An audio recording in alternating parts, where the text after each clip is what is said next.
It's important to understand that you're coming into a business that there are going to be challenges, there are going to be change. If you're not comfortable with that change or comfortable with coming up against challenges, then you won't enjoy the process, and you have to enjoy it to keep going.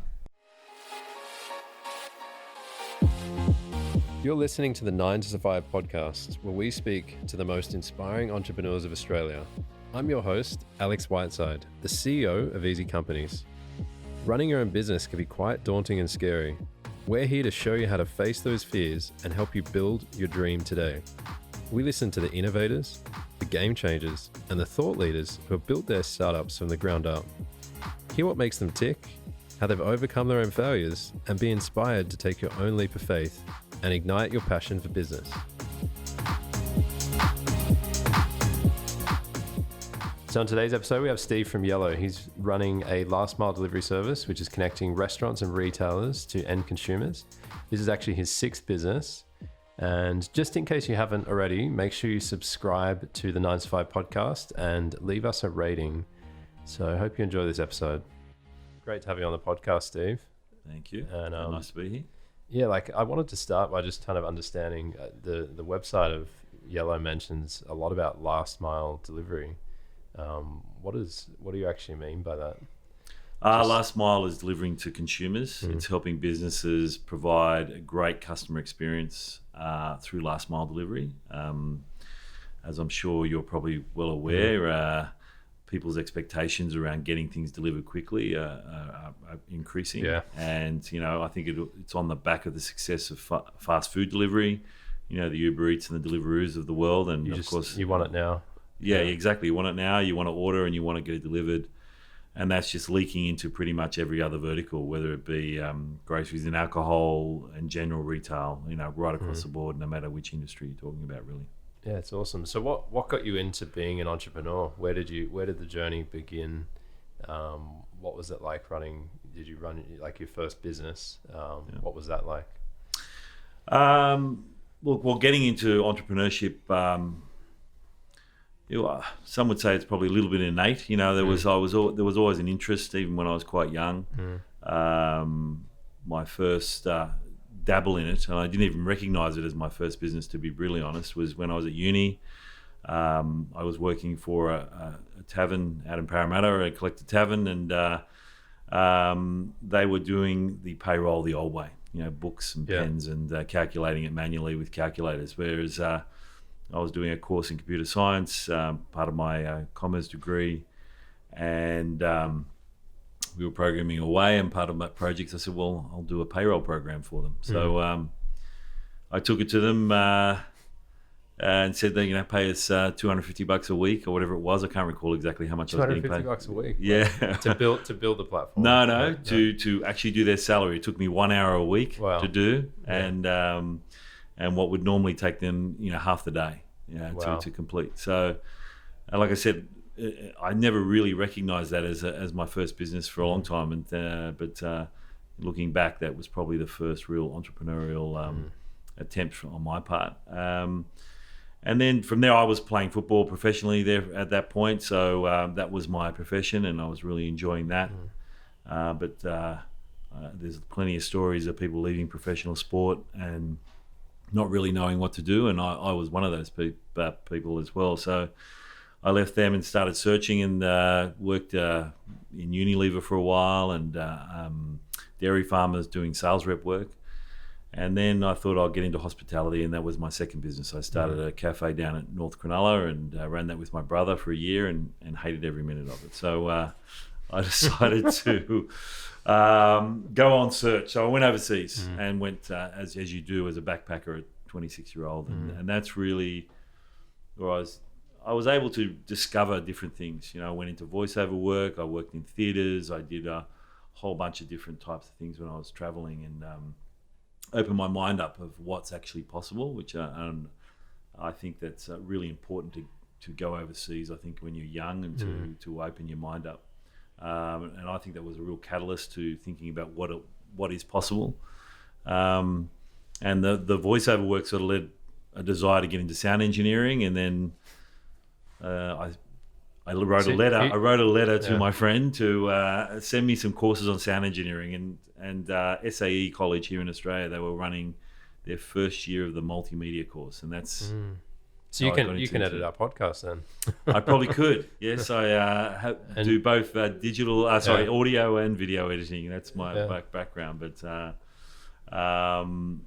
and that's got me into the internet. You know, so 1997 was when the internet was just sort of starting off here in Australia, and I started working for some digital agencies.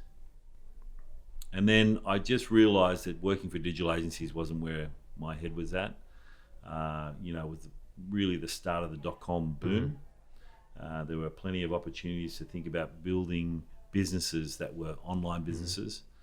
And all I was doing was banner ads and multimedia campaigns and things like that. At that time, yeah. But you were running a digital agency, right? Not at that time. So that was just prior to it. And then that's what made me decide to go out and start mass media studios. Yeah. So it was a real focus on products, building applications that businesses could use, and to help them run businesses. And you know, we were targeted the real estate industry, and you know, everything was called mass something. You know, mass events, mass real estate, or whatever it might be. And then we eventually developed a product called Traction, which was a marketing automation platform. And that was really the success of that particular business. So you've seen the entire evolution from the Web 2.0, .com bubble, etc., all the way up to now. Yeah.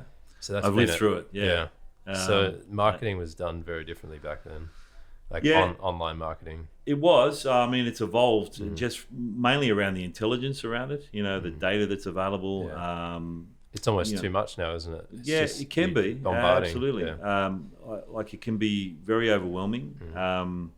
And back then, particularly, there was no real data scientists and people who were experienced enough to analyze it and utilize the data. So that was challenging as well. But you know, there's definitely been an evolution in the way things are not only marketed, but the way things are created and what's available to entrepreneurs today. You know, give you an example. You know, Amazon Web Services cost you a fraction of the cost of what hosting servers were, 15, 20 years ago. So and the fact that you can scale it now, for instance. You don't need anyone managing it yourself. The viability of starting a business now is so much easier from that perspective than what it was 15, 20 years ago. You know, so it would literally cost you tens of thousands of dollars a month just to have servers. Now it costs you hundreds / thousands a month. You know, if that. You know, we have a fairly big stack on AWS, and it would cost a fraction of what it would have cost 15 years ago. So just things like that. And there's so many, you know, SaaS platforms that help you run your business, whether they be project management tools, whether they be marketing tools, you know, anything from Intercom to Zendesk, you know, to run your support. So things like that. There's so many platforms available to you. Make business or starting a business a little easier than what it was 10, 15 years ago. Yeah. And that's brought you now to running, you run the agency. Now you're into Drive Yello. Yeah. And where did that idea come from? Where did you see that? Yeah, it sort of evolved because when I sold the agency back in 2010, I took a bit of time off, and then and I was right at the start where apps were becoming quite popular. You mean like iOS apps? iOS apps, mobile phone apps, when it was the app craze. Yeah, the app craze. And then I started a virtual incubator called App Village, where you could literally submit ideas and we would assess them and find investors for you, etc. And it was really on the back of that, you know, seeing successful app businesses. And that started to trigger a whole bunch of ideas in my head around what you could do with apps, you know, and how you could be successful with apps, not only from a consumer perspective, but from a business perspective. And App Village was really targeting consumer apps, and you know, we found it difficult on minimal budget to target consumers, and that's something that was a real learning curve for me, because obviously my agency business, I was a B2B business. I was targeting big businesses, Audis, the Qantases of the world, whereas going into the consumer game, it's a completely different world. So that was an eye opener for me, and really just having that, I suppose, not vision, but had my eyes open to looking for ideas around what sort of apps I could bring to market. And that's when one night I was at my friend's place. He was a crust franchisee, and he had to potentially go and do delivery. Crust pizza. Potentially go and do pizza delivery because a couple of his drivers called in sick.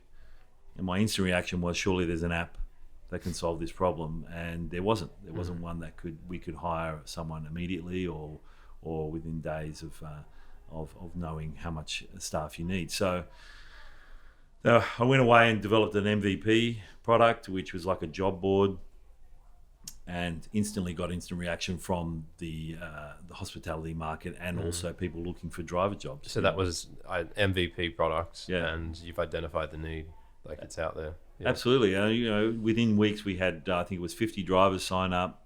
We had about 12 queries on how from a business side of things, how they could sign up and find drivers. So there was obviously a need out there. And on the back of that, I developed a pitch doc, which I took out to investors.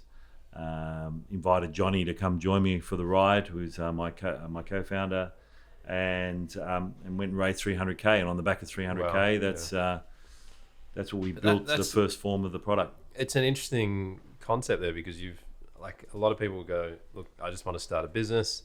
Here, VC or venture capital, give me the money. This is why I think it's going to work. This is the potential it has. Just give me the money. But you've actually gone out there with the app, validated that the market wants this, and then you go to the investor. Yeah. And you've got more leverage then, right? 100%. I mean, I think you find it, particularly in Australia, to find it quite difficult to raise money on the back of a PowerPoint slide. Yeah.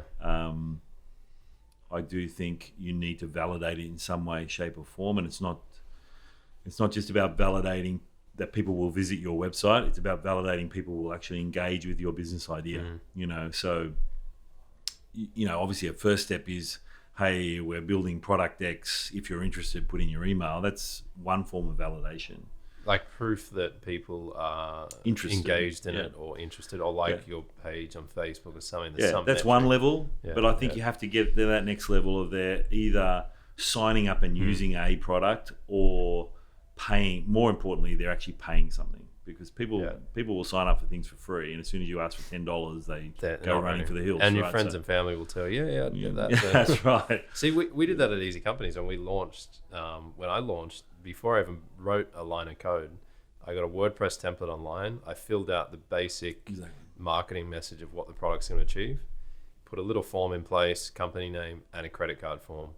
And instantly I knew I spent $1,000 on ads. We got 10 leads, and you start to run the numbers of how much it's going to cost. Validation people were at least willing to pay, right? Yeah. And that's at the bottom marketing product. There's not much behind it. It hasn't been marketed well, and there's still errors in the platform, but at least that there's validation out there. Absolutely. And WordPress has been very helpful in getting businesses started up as well, because that's exactly what I built the job board using WordPress. Well, now it's even easier. There's Instapage and stuff like that. Yeah, exactly. And Squarespace and and Wix and so there's a whole bunch of opportunities. So you don't need to just believe that your idea can work. You can actually prove it, right? And that's what these sort of platforms allow you to do, is actually get out there, create a really quick page. It doesn't take long to learn how to utilize those systems and get money or get signups.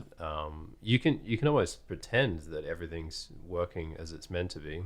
Absolutely. No one has to know any different, and just assume that that's the flow. Did they sign up? Yes. Okay, cool. We're actually getting leads here.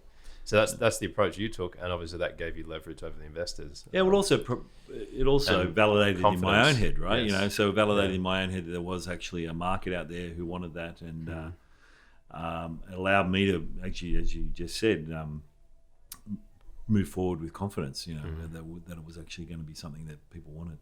Yeah, nice. So after raising the round, what was some of the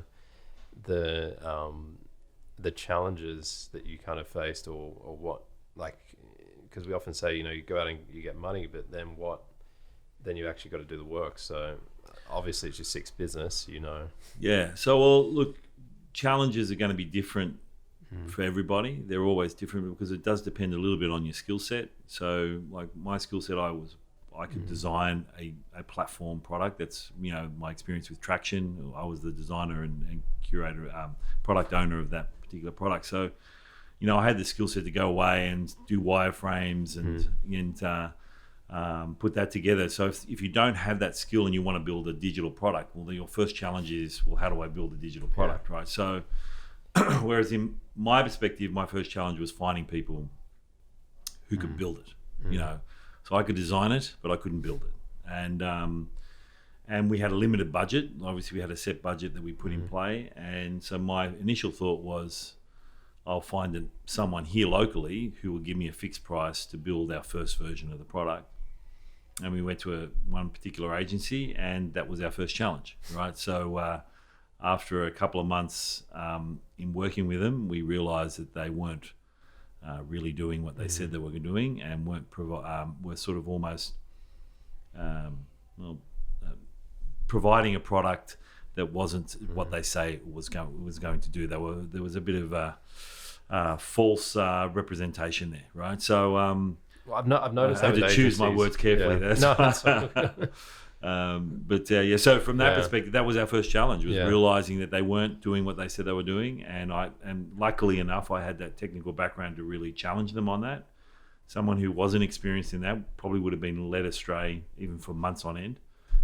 So how do you put the brakes on with an agency? Like, because I've seen that before in our own company. Like, there's that hype at the start of a project. Everything looks like it's going to go well, and slowly as time goes on, you're like, You just set milestones. You project manage it basically, and if they're not meeting those milestones, then you will have in your contract the ability to pull that contract away from them if they're not meeting their SLAs.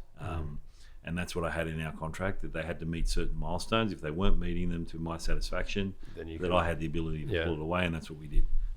So, the first part of it was great. Their design, and that was working well. So, the first month or two, we did get some value out of them, but it was really came down to actually developing the technical product itself, where we realised they were probably short of expertise and weren't really doing what they say they were supposed to do, and what they were presenting to us wasn't real. Yeah, so it's really just having the agreement done right and in a way that supports both parties, but often the agencies will just give you what is their kind of legal template. That's true. And I think a lot of businesses will just kind of sap that up as like it can't be changed, but you're right, like having the clauses in there definitely protect you as you go along. And I'd strongly advise getting at least some legal advice on that, particularly if you're spending, like we were pretty much putting that full 300k that we raised, because we weren't taking a salary or anything at that time. So we were prepared to pay decent amount of money to get something initially built. Obviously not our full product, because we've spent far more than that on that since then. But to get that first version out, we felt that 250k was a decent budget. And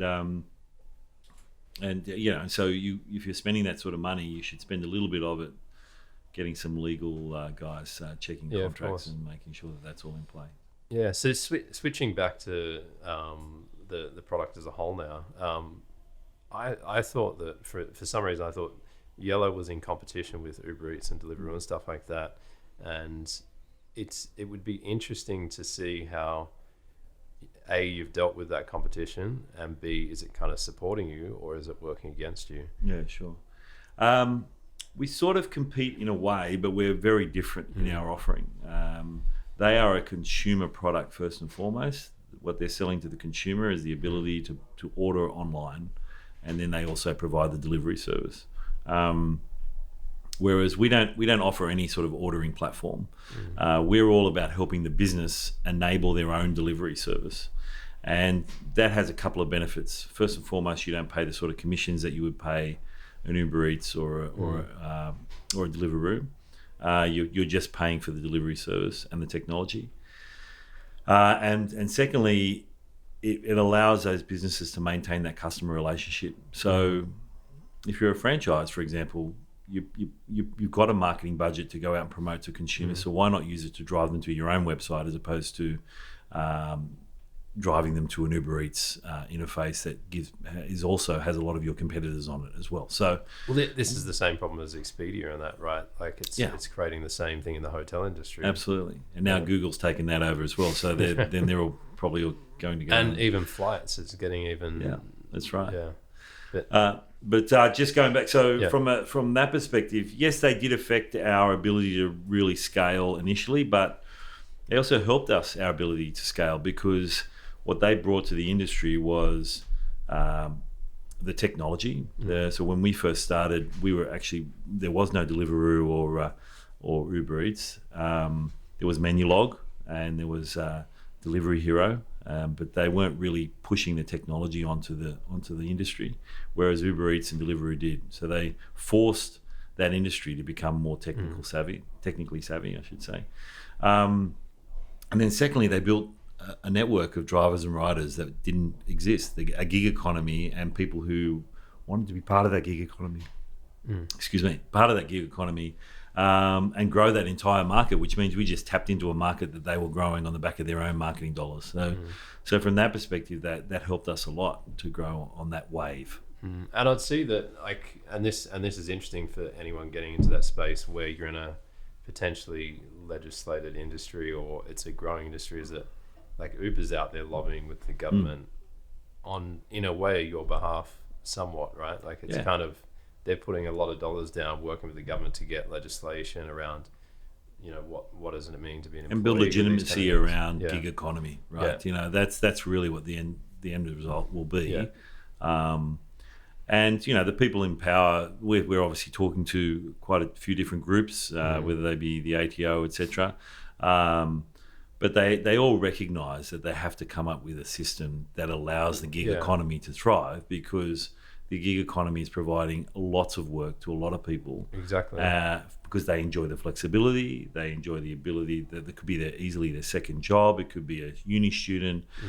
So it really provides work for a lot of people who would find it very difficult to get work in general. Well, it seems like when especially a big technology comes in, it's like the government pushes back at first to kind of stop it, and then they realize, no, this is just we're gonna have to change. Yeah, it's a wave that won't kind of stop. It's gonna. But it's a new way of doing things, right? It is a new way. It's what society wants. It's what we need to, especially the state of New South Wales being so innovative as they are. Yeah, it's growing in all states, to be brutally honest. New South Wales is probably the leader. Tends to lead here, but Australia as a whole is it's getting there. We're a long way behind a lot of the US and UK and even parts of Europe, even New Zealand. Yes. But it is about just making a decision and coming up with laws that allow this to happen in its own pocket. It really has to be distinguished from casual and employees, and it has to be in a way that's fair for everybody. And we're open to that. Like we want to be a part of that process, because we understand that you have to protect the employee and the contractor, I should say. In a gig economy, and that's really important, so it's part of our brand as well. We want our whole modus operandi around this is to build a community. That's why we call them a community of drivers and riders. It's not just contractors. And it's because we want to make sure we're looking after them. Uber obviously has a pretty bad name in the space of not looking after their drivers, but and in result of that, we wanted to show that we could. And it's the same reason why Lyft has their brand in the US, versus Uber. You have plenty of consumers who delete the Uber app off their phone and use Lyft. There has to be I mean, it's inevitable that the competition has to seep in, otherwise you just have one company leading the whole thing. And that was always my fear, is that Uber would just get to a point where the prices go through the roof and you can kind of control what you want. Yeah, well, they've been known to increase their margins, and they're taking a clip from the restaurant, in Uber Eats case, from the restaurant, from the driver and the consumer. So they keep the $5 that you pay for delivery as well. So they're making money on all three parties, and from our perspective, we think that can be managed better if you have a brand that can market themselves. Yeah, and that kind of stems into my question around, like, if you're trying to build a double-sided marketplace, it seems to be quite challenging because you have to build the consumers of it and the providers of it. Yeah. What would be some advice you would give to anyone kind of venturing out to build a double-sided marketplace and potentially bootstrapping it themselves? Is it possible, or? No, it's not, unfortunately. It's very difficult to bootstrap a marketplace business. I mean, our business is very different, and we've diversified outside of food as well. Like, we're still in food, but we, grocery and alcohol now with Woolworths and BWS as our biggest customers, but we're moving into retail with Chic and our partner Ship It, providing a whole bunch of different retailers who are looking for fast delivery. So what we've done is to create that balance in the network is we're feeding off the customers of the brands that we're working with. So we're more of a B2B business. So we target businesses that sign up to us. So even though we're a two-sided marketplace in the sense that we need consumer demand along with supply of drivers and riders, our consumer demand isn't necessarily generated by us as a brand. It's generated by the businesses that we sign up. So that makes it a little bit easier in the sense that it has its own complexities, don't get me wrong. There's a pros and cons to this approach, because obviously if you're going direct to consumer, you don't have to worry about integration into platforms and things like that.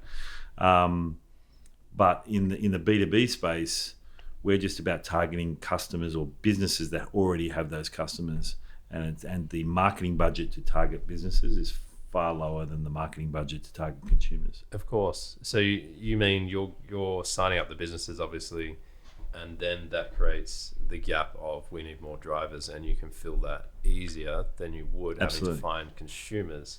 Absolutely. To fill that gap. Yep. And is this a big growing trend in e-commerce space, the instant deliveries, like last minute deliveries? Yeah, look, it's already been, I suppose, Amazon are the big brand that sort of pushed this type of service. Amazon Prime. Yeah, Amazon Prime. In the States, you can get anything delivered within 2 hours, so it's pretty crazy. It gets a bit addictive. Well, I have a relative of mine who never goes shopping. Right? Yeah. They basically buy everything on Amazon. And he always gives the example that he went to his friend's place to sleep over one night, forgot his toothbrush, and literally ordered the toothbrush. Yeah. And it was there in an hour. So, it becomes ridiculous. Let's not go into the environmental. Yeah, exactly. I'm with you on that. But Amazon's probably the leader in that. But then if you look at some local companies like Iconic, Showpo, Q Clothing, all offering fast delivery. And what we're seeing overseas is that as soon as a consumer experiences that level of speed, it becomes addictive. It's impulse buying, right? But it's also just convenience. It's the convenience of it. You don't have to wait or make sure you're home by 5 o'clock when the delivery's coming, or you don't have to, or maybe it could be there anywhere between 12 o'clock and 6 o'clock. It's going to be there in an hour. Right? You're going to sit there for 1 hour at work and wait for it to be delivered, or sit there at home. Potentially track it on a map. Well, you do. And that's the technology we provide, and that's one of the differentiators that we can provide as a service, is you get the live tracking of the driver right to your doorstep. It's more to like, it's not an unknown anymore. You can actually see it coming towards you, which is, Look, I won't name another courier service, but I got something delivered to me recently, and I got an email that basically said, your delivery's on its way. It will be at your place anywhere between 9 a.m. and 6 o'clock at night. Yeah. And I waited there the whole day, and it didn't turn up. Yeah. So that's the sort of service that people are used to. With the Yello experience, if the driver picks it up, you get told from that point, as soon as the driver is assigned, you get told from that point exactly what time it's going to arrive at your doorstep. So you can go and do whatever you need to do because it's going to be arriving there at 2 p.m. You get live tracking, and you can follow that driver right to your doorstep. So you know exactly where they are, and that allows you to live your life and not have to sit at home waiting for know that it's actually coming. It's not lost in the ether. Yeah, exactly. I was reading an article the other day that you were discussing the fit between products and marketing, and it seems that you kind of take the stance that a lot of companies are over-investing in potentially product and not enough marketing, and that's probably more a tech basis, right? It's like we put a lot of effort and work into the product, and then it's sitting there on the shelf and no one's picking it up because it's not marketed. Look, I'm a product-driven person as well, but I think that I think product polish, as a friend of mine would call it, is important. Because that's where you get your organic growth. You know, if you're utilizing a product and it works well, you're going to tell someone about it, right? So you get that good word of mouth. But a lot of people, and particularly in the tech space, they think they can build something. They put it onto the App Store, or they can, promote it using Facebook ads. Or not even promote it during Facebook ads. You literally put it out there on the web, and they just expect people will find it, right? On a Google search. And there's no real marketing strategy. There's no understanding that you have to continually put it out there. You've got to position yourself. You've got to have a great website. You've got to be, people are going to do research before they start using your product, So I think that expectation of build it and they will come is where a lot of tech guys in particular really focus on the product, thinking we're going to build the best product in the world. And everyone will just use it and love it, right? But the downside to that approach as well, forget about the fact that you're not even marketing it, is that you're actually got no feedback. So you're spending time building this massive product, and you might, at the end of it, you might find that no one likes it. Whereas if you start off by building a small product, put it to market, you'll get feedback, you'll be able to evolve what that end product is without having to build the whole thing first. I can't recall who actually said this, but there's a very famous saying that if you're not embarrassed by your first product launch, then you've launched too late. Yeah, I've heard that saying. And I really like that because it's true. There are so many people who like to build their product and make it perfect before they take it to market. Well, that stems back to the MVP approach you were talking about before. Exactly. But it's we want the Ferrari when all we need is the Prius to get it out there. Exactly. Right? Exactly. As a car and actually test it. Then where does the investment? What if you're over invested in marketing? Then what are you going to see? Just thin air. I think you'll get high churn. Right. So if your product's not up to scratch, then you'll get people trying it, but they won't hang on there for very long, right? So you have to. There is a fine balance on that. You got to make sure that you've got a good enough product that you can take to market that people will like. And again, investors will say this all the time. They rather see a small group of very happy customers than a large group that are moderately happy. The vanity metrics. Exactly. Right. So if you can prove that you've got customers that don't churn and you've only got 15 of them, but you've got 15 customers who don't churn, right? It's better than having had 100 of them and 50 of them have churned, because it's showing there's something wrong in the product that's tipping them over the edge. Yeah. So it's about finding that full commitment from customers and have build a product that suits their needs completely. That's right. Not finding the error. So what, in terms of getting back to the company, in terms of an operational perspective, what kind of team culture are you building, or what would you say makes an ideal team culture at a company? Look, I often get asked this question, and I think it's really hard to define it in the sense that I think the culture changes a lot throughout the growth of a company. The culture that you have and the type of people that you need when you're 4 people is very different to what it is at 12, and very different to 25, etc. So those first few people that come on board in an ideal world are very experienced, self-motivated. They don't need to be managed, right? And they have expertise in whatever field they're managing, right? So that's pretty important, and that creates a culture of a can-do attitude and just working together as a team to make things happen. But when you grow, you then have to start looking for people with different types of skills and create a different culture, because it's more diverse. If you might be just four blokes, sitting around a table initially, but as you grow, you have females and males and developers and marketing people and people from different backgrounds, and so that mesh of people and cultures is a completely different vibe, right? And that's what I love. I love building the diversity and the teams. Yeah, absolutely. I think I can't remember the last count, but of the 20, I think there's 25 people in our business at the moment. I think there's they represent 15 different parts of the world, right? Yeah. So. From my perspective, it creates a different vibe altogether. And as I said, as you get bigger, then you have to start looking for skill sets around managing people.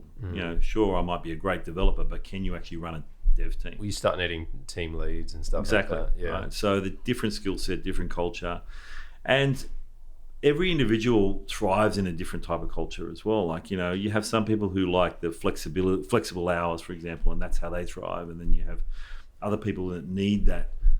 Really strict guidelines around what they do each day and be given almost fed goals and OKRs and all these sorts of things, So you have to try and pick up on the diversity of wants and desires of every individual and ideally get a generic one that fits everybody. But the company I run today in Drive Yello is very different to the company I ran in mass media, right? Where we had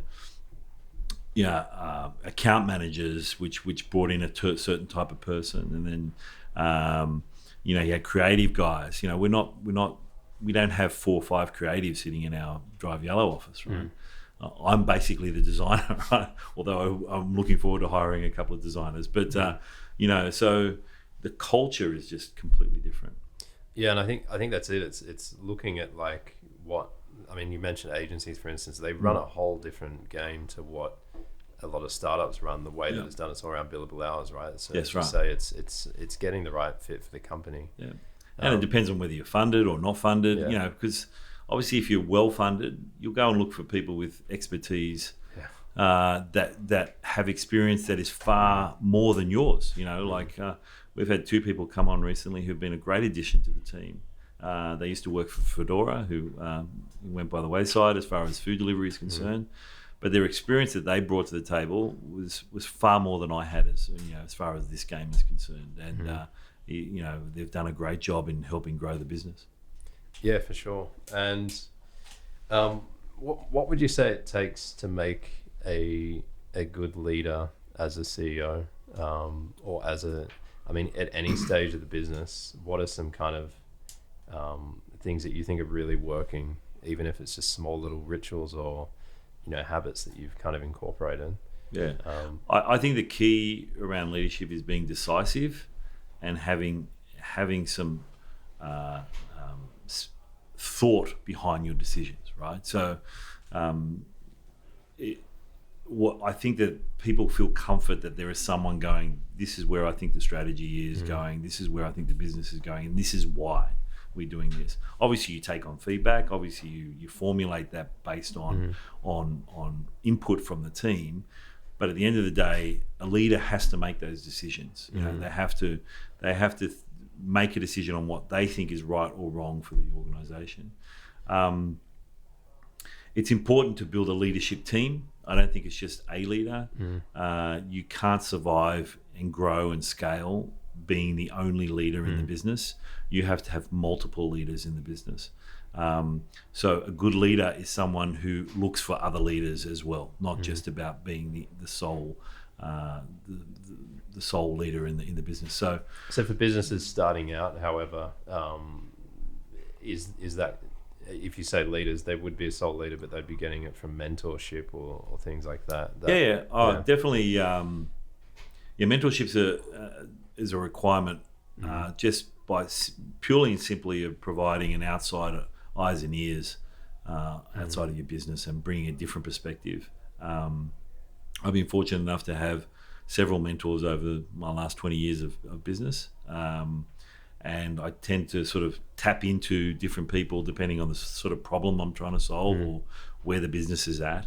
with Drive Yello, I've got a couple of mentors, a couple who are on the board, and others who are just good close friends of mine who run businesses. Being a CEO can be quite lonely sometimes as well, because it seems that way. No, absolutely.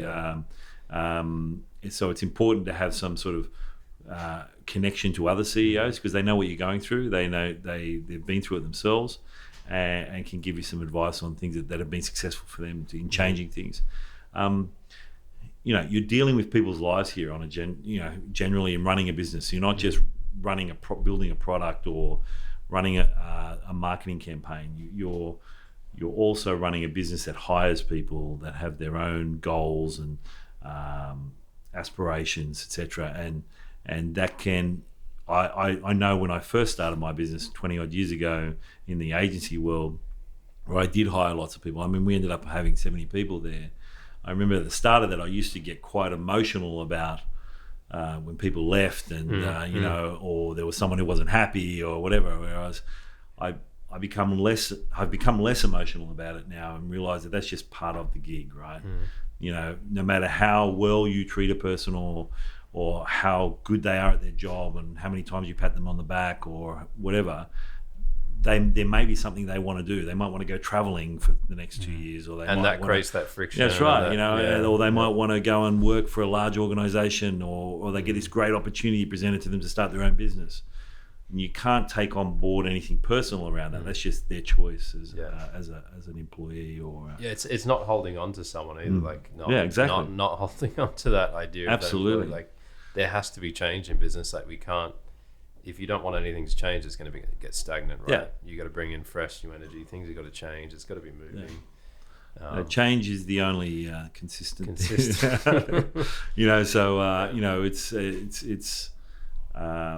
important to be comfortable. I mean, when we were speaking outside, it's important to understand that you're coming into a business that there are going to be challenges. There are going to be change. If you're not comfortable with that change, or comfortable with coming up against challenges, then you won't enjoy the process, and you have to enjoy it to keep going. That's what it seems to be the consistent theme. Like the more businesses that I talk to, the consistent theme is I'm facing challenges. It's like you talk to Elon Musk, he's facing challenges. Yeah. You talk in his 7 businesses or whatever he's running at the moment. You talk to the person who just started their little MVP e-commerce shop. They're facing challenges. It's not to say that business is all about challenges, all doom and gloom. It's not that. It's just that you have to be ready to face challenges. It's tough. That is how we grow out of challenges, right? We make mistakes, or we face a challenge, or we learn, and that's where the success in my own personal definition of success is how well you face those challenges and grow, and you see kind of everything lifting up around you, not kind of letting it get you down. But how do you define success? We were actually talking about that earlier, the tip of the iceberg, right? Like the game of golf. What's your kind of vision of success? I think success, again, the definition is going to be different for any individual. I think at the end of the day, it's about being happy with what you're doing, and actually appreciating what you have. That's really the key things. If you're in a space where you're not actually enjoying your life or enjoying getting up and going to work, then maybe it's time to look to do something else. I think the ultimate success is the ability to be able to do what you want to do, be able to spend time with your family, be able to travel where you want to travel. Yes, in some cases that requires money, but not in all cases. So yes, success has a money side of it to it, but am I successful because I sold a business for multi-million dollars versus a person who has now just sold their business for $1 billion? Who is successful? Are they both successful, or is one less successful than the other? Well, in my case, my assessment of that would be, well, if I'm happy with earning $200,000 a year, that's successful, right? It's happiness. Yeah, I've got a really good friend of mine who runs her own business. was working in agency land, and now she's just really strict about what she does. She's built this great business run off the Central Coast, where she lives and works from her home, and runs an event business that she is in control of, right? And I think that has a lot to do with a level of success as well. It's how much are you determining your future. That's right? It. I was watching a thing on Facebook last night, actually, Gary Vaynerchuk. Yeah. And he was talking about, what, like, you keep thinking that this is going to make you happy or that's going to make you happy. Like, how sad it would be to buy a Ferrari and then not be happy in it. Yeah. Like, if you think it's the money, it's not. It's the if you want to buy a Ferrari and that makes you insanely happy, then that's good. But it's the happiness that's the undercurrent, not the symbolism of, I had an exit for $100 million and that's where I've got to get to, because that's going to make me happy. Bill Cosby's not probably the best person to quote right now, but he once said that sure, money doesn't make you happy, but either does being poor. Yeah, right. So I think the quote is valid in the sense that sure, money doesn't lead to happiness. But if you're happy within yourself and you have money to do the things that you want to do, then that can help you as well, right? So it is a combination of things. It's hard if you're living in poverty to only the mentally strong can really find happiness in living in poverty, right? So, well, poverty itself is all retrospectively speaking, right? Yeah. It's a comparison. That's true. It's all well. If you can't afford to eat, then you're pretty. That's poverty. It's right? hard, but it can be relative to I'm happy with this much, and there's just different extremes. Different people find it. So I mean, how do you find staying stable as a founder? Like you're constantly dealing with all these different challenges. Do you have a routine for success, like in terms of mindfulness? Are there any other kind of daily routines that you take to stay grounded? Look, that's a challenge, in sticking to a routine. The one that the sort of things that are mandatory for me is exercise, regular exercise, 3 or 4 times a week. I'm doing regular fitness work. That's important to me because I know it makes me sleep better, it keeps my mind sharp, all those sorts of things. I just feel better in general, feel happier. I do try and meditate. I struggle with it because my mind's always active. So it is something that I find I have to have the perfect situation, and then I can meditate well. I find it if that perfect situation's not there, it's difficult. Watch what I eat when I can. Although I do enjoy a beer and pizza on the weekends or something. But crust pizza. Well, maybe. But they're probably the key things. But also, I do yoga and all those sorts of things. But I think the key thing is really I try to journal as much as I can. Again, I don't do it as often as I would like. I think writing is really, really important. It gets things out of your head. Even if you just get up in the morning. Pen to paper. I learned that really early on about just that as an exercise. Get up in the morning, just write. Don't have to read it. Doesn't have to make sense. Well, the good thing about a journal is you can whip back to it a year later or 3 months down the track and go, this is my current headspace. That's this true. Was the challenge I was dealing with at the time, and that's gone now. That's that is journaling, but there is actually this just writing papers, well. Right? And the beauty of that is it's the intent is about just brain dumping, like getting it out of your head. And what I find when I've done all that, I stop thinking about it. So that's the thing that can stop my mind from racing, is when I can just dump on a piece of paper or thoughts. Yeah, nice. And that keeps you balanced. Yeah. Well, and also I think just from a balance, it's people around you, right? The people at work that you can talk to. Sometimes, men in particular can find it hard to open up to other people. And Brene Brown's talking a lot about vulnerability now in the workplace and opening up.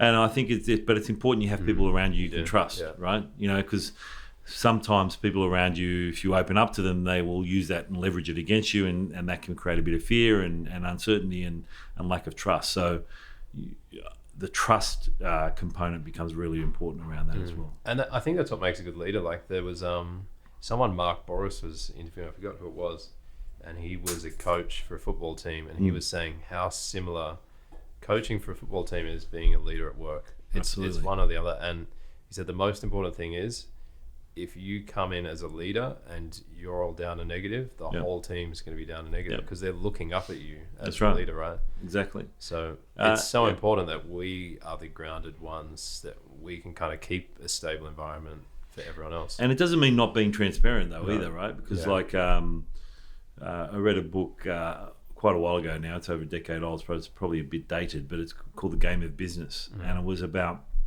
being extremely transparent to your entire staff about where the business is at, how much money is being made. In fact, build games within the business to enable people to earn a little bit of that money on the back of their success. And I still believe in that. I think it can be applied in different times of the business. It can't be applied at certain times. You know, I think there's a certain size you need to be first and foremost before you can roll out a system like that. But you know, we're fairly transparent at Drive Yello. We have weekly all hands meetings, which is pretty much every department just having a quick 5-10 minutes. This is where we're at. This is what the numbers are like. Here's how we're succeeding. This is how we're failing. This is what we need, challenges, etc. And so the whole business is across the whole business, which is, I think, pretty important. So you own the challenges, you're voicing them, you're getting them out there. That's right.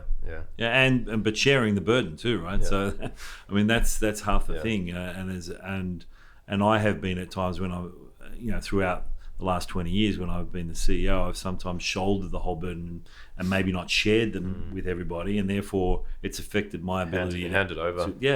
It's affected my ability to actually solve the problem, and also affects my mood, my everything, right? You know, whereas if you start sharing it, then all of a sudden you feel a bit more confident about getting over this challenge because you've got 3 or 4 people helping you do it. Right? Yeah, that's right.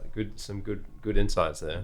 And what would you say to anyone that's looking to start a business or get into business, and they're kind of sitting on the edge? They're not sure whether they should start. I know it's a bit out of context. That's not right. Knowing who that person is. I'm smiling because I interviewed a really good friend of mine, actually my ex-business partner, who was over here from Silicon Valley. He currently works for Adobe, and we had a bit of an internal interview like this at our work, because we have these impromptu, Yelloversities, it's called, right, where people come in and have a chat. And I asked him this same question, and his response was just, do it, right? And I said, well, that's not really advice. That's just prompting people. Well, he said, the truth of the matter is you can provide as much advice as you like from anyone, but unless you actually take the step, then it's all just knowledge that you're storing in your head. And so his point was, the advice first and foremost is to take that first step, because you are going to make mistakes, you are going to come across challenges, you are going to fail, you are going to be successful, you are going to do things well and do things wrong, right? But just expect that. So the advice is, expect that that's the road, and to just take it and be able to weather the storms, and ride the highs. It's important to ride the highs as well. I think, again, I mentioned that earlier. When it's going well. When it's going well, be happy. Don't wait for when it's going to go wrong. That's right. Right, because so just don't always focus on the problems, and that's something. Particularly if it's part of your personality to always be a problem fixer. Well, not so much even a pessimistic. You could also, pessimism one side of it. Don't get me wrong. You're always looking for the problem to fix, right? So you're always searching this way for the problem, as opposed to going, okay, you know what? It's actually traveling okay right now, and be content with that. Well, it kind of stems to gratitude. If you're always looking at what's going right, even if everything's going wrong, then absolutely right. But look, it's been great having you on the podcast. No, thank you. No, it's been fun. Thank you. Look forward to following the journey of Yello throughout the next few years. Well, hopefully we'll be coming out with some pretty major announcements in the next month or two, as we're currently in a funding round. So I'm looking forward to announcing that, and hopefully you'll get to see a lot more Yello drivers and riders out on the road as well. Nice. All right. Great. Thanks very much. For that. Yeah, cheers. Also, if you haven't already, check out our YouTube channel. It's available under the EasyCompanies account, and there'll be a 9 to Survive playlist. So I hope you enjoyed the show and look forward to seeing you next time.